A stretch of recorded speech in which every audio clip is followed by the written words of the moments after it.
शोभित की माँ बाजार से आम खरीद कर लाई थीं। शोभित को आम बहुत अच्छे लगते हैं। उसका चेहरा खिल उठा कि रात में खाने के साथ उसे आम भी मिलेगा। शोभित ने जल्दी जल्दी खाना खाया। माँ ने उसे एक आम काट कर दिया। शोभित ने मजे से आम खाया। उसने माँ से एक और आम मांगा। माँ ने उसे एक और आम दे दिया। उसे खाकर शोभित एक और आम मांगने लगा।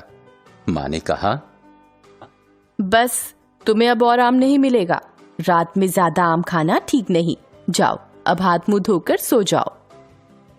शोभित ने हाथ मुंह धोया और मन मारकर सोने चला गया। लेकिन उसकी आंखों के सामने टोकरी में रखे आम ही घूम रहे थे। शोभित गहरी नींद में सो गया। अचानक उसने सपने में देखा कि टोकरी से उड़ उड़कर आम हवा में लहराते हुए उसके पास आ रहे हैं। इनमें से एक आम उसके समीप आया और बोला, देखो मैं आ गया। तुम मुझे ही याद कर रहे थे ना? शोभित को विश्वास नहीं हो रहा था। उसने पूछा, क्या तुम सचमुच मेरे सामने हो? आम बोला, हाँ, मैं तुमसे मिलने आया हूं। मैं तुम्हें अपने बारे में बहुत सी बातें बताना चाहता हूं। शोभित ने पूछा, पहले यह तो बताओ कि तुम किस देश के रहने वाले हो? मैं मूल रूप से भारत का ही हूं, लेकिन सारी दुनिया में आसानी से मिल जाता हूं। दुनिया भर के लोग मुझे बहुत चाव से खाते हैं। आम ने बताया। शोभित ने पूछा, क्या तुम्हारा असली नाम भी आम ही है? आम ने कहा, वैसे तो मेरा असली नाम मैंगीफेरा इंडिका है, लेकिन जिस तरह से तुम लोगों के नाम होते हैं उसी तरह से हम सब भाइयों के भी अलग अलग नाम हैं। क्या तुम उनसे मिलना चाहोगे? हाँ हाँ, क्यों नहीं? शोभित बोला। आम ने टोकरी की ओर देखकर आवाज लगाई।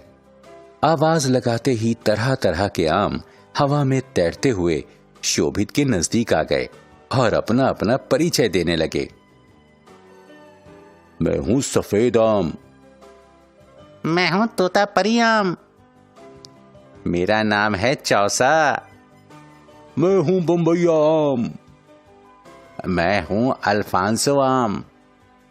तभी लंगड़ा आम ने भी अपना परिचय दिया। मुझे सब लंगड़ा आम कहते हैं। पर तुम तो बिल्कुल ठीक ठाक हो। शोभित ने हैरानी से पूछा। लंगड़ा आम बोला, इसकी एक कहानी है, सुनो, सुनाता हूं। वाराणसी में एक लंगड़े फकीर के घर आम का एक पेड़ उगा था। उस पेड़ के आम का स्वाद सबसे अलग था। फकीर के पास जो भी आता वह उस पेड़ का आम अवश्य खाता। धीरे धीरे उस फकीर के आम का नाम ही लंगड़ा आम पड़ गया। अभी लंगड़ा आम अपने बारे में बता ही रहा था कि दशहरी आम बीच में बोल पड़ा, मैं हूं दशहरी। दशहरी आम का नाम सुनते ही शोभित झट से बोल पड़ा, मुझे दशहरी आम चूस कर खाना बहुत भाता है। पर क्या तुम दशहरे के दिन पैदा हुए थे? अरे नहीं नहीं, मैं तो सबसे पहले दशहरी नामक गांव में पैदा हुआ था। यह लखनऊ में काकोरी के समीप एक छोटा सा गांव है। इसी गांव के कारण मेरा नाम दशहरी आम पड़ गया। लेकिन मैंने तो सुना है कि दशहरी आम लखनऊ के समीप ही मलिहाबाद नामक जगह से आते हैं।